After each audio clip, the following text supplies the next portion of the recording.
President, Aja Dr. Isatunjai Saidi, cabinet ministers, family members and other well-wishers this morning congregated at the National Assembly chamber to pay their last respects to the late Honorable Paul Mendy, who died at the age of 55.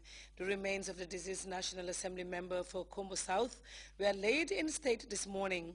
Babukar Kamara has more on a man credited for years of selfless service to the motherland.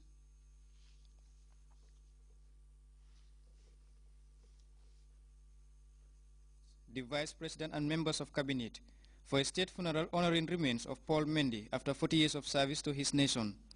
Honorable Paul Mendy, Your Excellency, passed away on Monday, the 3rd of June 2013, after a short spate of illness and hospital admission of less than 24 hours. I, on behalf of His Excellency the President, Chief Professor Alhaji Dr. A.J.J. Jammeh, his government, his APRC party, and on behalf of all Gambians, extend our condolences to all of us, because all of us have lost. Paul, born without the title of a honorable member, have made that special mark of national sacrifice and selfless service while serving his nation and people. He has earlier served as a fire service officer, taxi driver and a contractor before serving politics for 3 consecutive terms at the National Assembly. The late Honorable Paul L. Mendy is a philanthropist. He is honest, enterprising person who always championed unity within his community and outside. Honorable Paul, as we all know him, like the majority leader said, could deny his own family, deny even himself, to help others in this National Assembly, his colleagues, members of the National Assembly, as well as staff. Sometimes we die of ailments that doctors identify. But sometimes people struggle with other ailments which are not treatable by doctors. Ailments that characterize this wicked world, deceit and betrayal. His life credentials have astonishing revelations, and our production team could remember his final days as logistics and operation manager of Kanilai Family Farms in mid-2012. His death, still shocking beyond the respective sectors he served from 1973 to date, is considered as a big loss. It was the shocking news that brought tears to our eyes, and you made us remember what it is like to cry. On that dreadful Monday, God decided it was time. He served others better than he himself. Very patriotic citizen who will sacrifice his interests for that of the family, the community, and the nation at large. In fact, his demise has created a vacuum which would be very difficult to fill up. To part is the lot of all mankind. The world is a scene of constant leave-taking, and the hands that grasp in cordial greetings are doomed ere long to unite for the last time when the quivering lips pronounce the word farewell. Paul died at the age of 55 years and is survived by a wife and 8 children. His remains were later transported to his home village of Kunkujang Mariama, where he is finally laid to rest. Babukar Kamara, GRTS. May his soul rest in perfect peace. The National Environment Agency, with support from its partners, joined the rest of the world to commemorate World Environment Day. The convergence, which takes place every year of June 5th, has the theme, Think, Eat Safe and Reduce Your Footprint. Famara Fofana reports the celebration brought together 11 lower basic schools in the country to participate in a quiz competition bordering on the environment. Environment Day took various forms, but the highlight of the activities saw a quiz bringing together a number of schools from the Greater Banjul area. The competition's main focus was on issues regarding environmental awareness and protection. The quiz was also meant to motivate school-going children to develop new and appropriate ways of protecting the environment.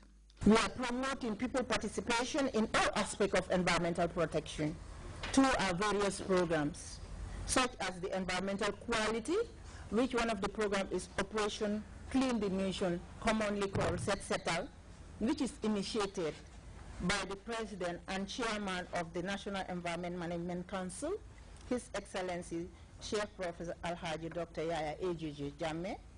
And also we have other programs like the environmental education activities, just to name a few. And we have the agriculture and natural resource program. Sustainability of such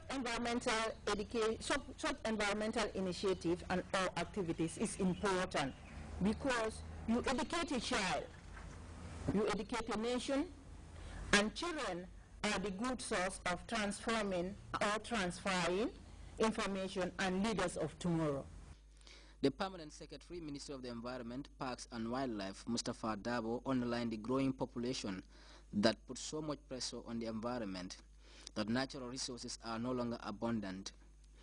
How we use and dispose of non-renewable resources is radically altering our ecosystems and even the planet's renewable resources such as water, timber, or fish are rapidly being exhausted.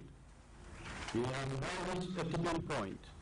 While the quality of air and water needs to be improved, the level of production needs to be balanced and the amount of waste generated needs to be reduced.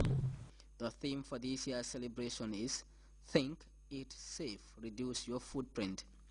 This, according to environmentalists, calls for a change in current living standards and the adoption of innovative and creative solutions in the way we use and dispose waste. NEA officials are hopeful that these children will further spread this information when they return to their respective schools. The contending schools were later given vouchers for their participation in the competition. Farmer of Fofana, Grts. At a time when the agrarian community is bracing up for another cropping season, the need to arm oneself with healthy seeds cannot be more crucial.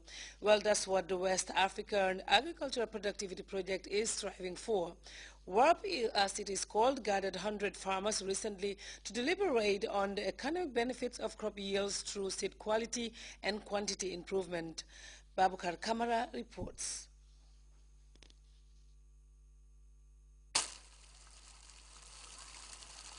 Rainy season, a peculiar factor of agricultural production commonly practiced by farmers in rural Gambia. What has agriculture come to address still remains under the confines of subsistence agriculture. But has it attained economic expectation, and what is the best approach to attain it? These questions remain ardent for project officers trying to turn the tide. We have been talking about agriculture, production and productivity. The key factor, one of the most important factor as far as this production and productivity is concerned is about seed, quality seed. You know, most of the time what we call seeds is not seed, it's just planting material or grains. Production and productivity remains ardent on the strategies of a $10 million WAP project initially launched in 2011. Its focus continually reinvigorating strategies of engaging farmers as specialized and certified seed producers still hasn't changed. Convergence of seed growers in the country. You know, the WAP decided to invite them through NARI and DOA because we want to strengthen, seed production in this country. And these people, we are going to build their capacity as specialized certified seed producers in this country. Yeah. And the purpose of the meeting is to come and plan with them, and then, forge ahead with the activity of seed production. This coming 2 days is very important to the Minister of Agriculture and to the Gambian populace also.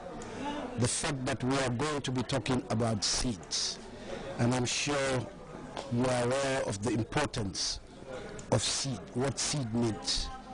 Without good seeds, at the end of the day, we have nothing. With over 100 prominent farmers gathered to be given what is best caged in faculty of agro-experts, agriculture is envisaged to be significantly enhanced by WAP project beneficiaries, who are now challenged to produce seeds that will compete for greater economic returns rather than mere subsistence. Babukar Kamara, GRTS. We now go back to the top of